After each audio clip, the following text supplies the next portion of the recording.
Assalamualaikum guys, so we are doing item chapter number 78 and today we are discussing about the synthesis and secretion of ACTH.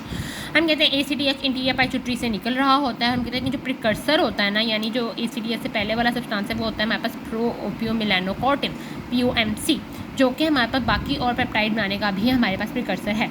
जैसे हमारे पास melanocyte stimulating hormone, beta lipoprotein, beta endorphin और so on. तो हम कहते हैं हमारे पास जो POMC के हमारे पास जो न्यूरॉन्स होते हैं वो हमारे पास आर्कुएड न्यूक्लियस में हमारे पास होते हैं, हाइपोथैलेमस के सेल ऑफ डर्मिस में होते हैं और लिम्फोइड टिश्यूज में होते हैं। ओके, आर्कुएड न्यूक्लियस ऑफ हाइपोथैलेमस में से ACTH रिलीज़ करवाना है, सेल ऑफ डर्मिस में मेलानोसाइट्स होते हैं, लिम्फोइड टिश्यू में भी ये एंडोर्फिन वगैरह रिलीज़ करवाने हैं। तो हम कहते हैं कि हमारे पास क्या होता है कि जो POMC होता है ना वो ऐसे ही नहीं हमारे पास एक्सप्रेस होता, बल्कि हमारे पास स्मॉलर पेप्टाइड्स के अंदर प्रोसेस होता है and which peptide is form depend कर रहा होगा कि वो उस एंजाइम में कौन सा टिश्यू है। जैसे बिल फर्स्ट हमारे पास पैचुटरी कॉर्टिकॉफ है, तो वहाँ पे हमारे pass pro hormone convertase 1 present है, तो वहाँ पे हमारे पास ACTH एंड बीटा लाइपोप्रोटीन बन जाएगा। लेकिन हम कहते हैं हमारे पास जो हाइपोथैलेमस है वहाँ पे हमारे पास जो है वो कन्वर्टेज 2 है, तो वहाँ पे अल्फा मेलानोसाइट स्टिमुलेटिंग हार्मोन, ठीक है, beta melanocyte stimulating hormone, gamma stimulating hormone और बीटा एंडोर्फिन वगैरह बन रहा है। तो POMC हम कहते हैं प्रिकर्सर है, वो स्मॉल पेप्टाइड के अंदर कन्वर्ट होता है। वहाँ पे फिर स्मॉलर पेप्टाइड कहाँ पे प्रेजेंट है, उस पेप्टाइड में जो भी एंजाइम होगा वो उस हिसाब से वो ACTH MSH जो भी बनाना है वो बना देगा, ठीक है।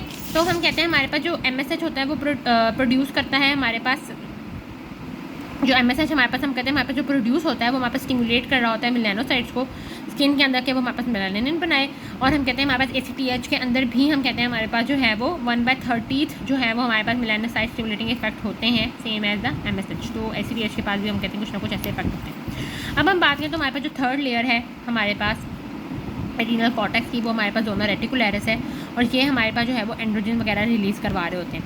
हम कहते हैं हमारे पास इसका भी ACTH हमारे पास जो है वो एक स्टिमुलस है जो कि जी स्टिमुलेटरी के through CMP and protein kinase A increase कराता है। प्रोटीन काइनेस A इन सारे जो प्रोसेस के अंदर एंजाइम यूज़ होंगे उन सबको हमारे पास क्या करता है, स्टिमुलेट कर देगा। कोलेस्ट्रॉल प्रेग्नेलोन बनाता है, प्रेग्नेलोन से हमारे पास प्रोजेस्टेरोन बनता है और 17 हाइड्रोक्सी प्रेग्नेलोन बनता है। 17 हाइड्रोक्सी प्रेग्नेलोन डायरेक्टली हम कहते हैं हमारे पास DHEA में यानी डी हाइड्रो एपी एंडोस्टेरोन के अंदर कन्वर्ट हो जाता है, या हमारे पास 7 हाइड्रोक्सी प्रोजेस्टेरोन बनाता है और प्रोजेस्टेरोन भी 7 हाइड्रोक्सी प्रोजेस्टेरोन बनाएगा जो कि डिफरेंट एंजाइम्स के थ्रू एंडोस्टीनडायोन के अंदर कन्वर्ट हो जाएगा। हम कहते हैं जो DHEA है यानी डी हाइड्रो एपी एंडोस्टेरोन एंड हमारे पास एंडोस्टीनडायोन, इन दोनों को हम जो है वो एंड्रोजेंस कहते हैं, जो कि हमारे पास वीक सेक्स हार्मोन्स होते हैं। हम कहते हैं ये दोनों हमारे पास जो एंडोस्टीनडायोन होता है ये हमारे पास टेस्टोस्टेरोन और एस्ट्रोजन में कन्वर्ट हो जाते हैं मेल एंड फीमेल्स के अंदर respectively in the low amount, यानी बहुत थोड़ी अमाउंट इनके थ्रू बनेगी। बाकी वैसे तो हमारे पास जो टेस्टोस्टेरोन का जो नॉर्मल प्रोसेस है रिलीज़ होने का या एस्ट्रोजन का वो हमारे पास बनेगा। और इसके अलावा हम कहते हैं जो हमारे पास ये एंड्रोजेंस होते हैं ये हमारे पास एक्सिलरी प्यूबिक हेयर इन सब की ग्रोथ को हमारे पास करवा रहे होते हैं।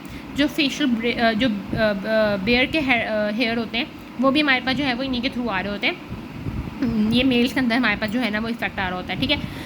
हम कहते हैं सिबेशियस सिक्रीशंस हमारे पास जो है वो हमारे पास ये इंक्रीज़ कराते हैं, लिबाइडो हमारे पास इंक्रीज़ कराते हैं। फीमेल के अंदर हमारे पास हम कहते हैं ब्रेस्ट की डेवलपमेंट जो है, सेकेंडरी जो भी हमारे पास सेक्स के कैरेक्टरिस्टिक्स हैं वो सब कुछ, क्लिटोरिस की हमारे पास जो डेवलपमेंट है वो भी हमारे पास ये जो है वो करवा रहे होते हैं।